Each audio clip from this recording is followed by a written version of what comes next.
নড়াইল জেলার বিভিন্ন ইউনিটের নেতাকর্মী, ডিএসবির ভাইয়েরা, সাংবাদিক ভাইয়েরা এবং নড়াইল জেলার বিভিন্ন অতিথিবৃন্দ, সবাইকে জানাই বাংলাদেশ ছাত্র অধিকার নড়াইল জেলা শাখার পক্ষ থেকে সংগ্রামী সালাম। আসসালামু আলাইকুম রহমতুল্লাহ। যেহেতু ঈদ আমাদের সন্নিকটে, এজন্য ঈদ মোবারক সবাইকে। এখানে আজকে ইফতার এবং দোয়া অনুষ্ঠান, এখানে বেশি কথা বলবো না। তারপরে দুটো একটা কথা আপনাদের জানতে হবে।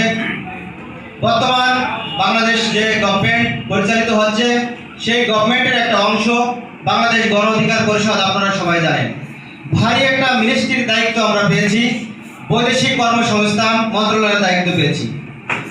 এই মন্ত্রণালয়ের দায়িত্বই হচ্ছে বাংলাদেশ রেমিটেন্স যোদ্ধার মাধ্যমে যে একটা দেশ ডেভেলপ হতে পারে, সেরকম একটা মিনিস্ট্রির দায়িত্ব আমাদের নেতা, জননেতা, সাবেক ডাকসু বিপি জননেতা নূর ভাই পেয়েছেন, মানে আমরা পেয়েছি।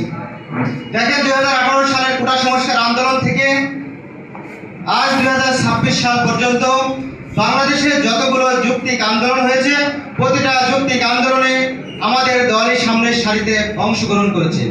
বাংলাদেশের মানুষের বাক স্বাধীনতা ছিল না। বাক স্বাধীনতা ফিরে আনার জন্য 2018 সাল থেকে 2024 সালে গণ অভ্যুত্থানের মাধ্যমে আমাদের দলই নেতৃত্ব দিয়েছে। আজকে ডাকসুর ভিপি যদি নূর ভাই না হতো, তাহলে সজীব নাহিদ এদের কোনো অস্তিত্ব থাকতো না। আপনারা কি একমত? যদি নূর ভাই না হতো, এদের অস্তিত্ব থাকতো না, এদের চেহারা, এদের ফেস কেউ চিনতো না। আমি নড়াইল জেলা ছাত্র অধিকার পরিষদের জেলা সভাপতি। আমি যখন ঢাকাতে গিয়েছি, আমার বক্তব্য আগে আমি দিতে পেরেছি, নাহিদ সজীবের বক্তব্য আগে তারা দিতে পারে নাই। তারা কলেজ শাখার দায়িত্বে ছিল। যেমন আল্লাহ পাক রব্বুল আলামিন যাদেরকে সম্মান ইজ্জত দেন, তাদেরকে উপরে নেন, এই জন্য তারা এত উপরে গিয়েছে। কিন্তু কার মাধ্যমে গেল? অতীত ইতিহাস ভুলে গেলে হবে না।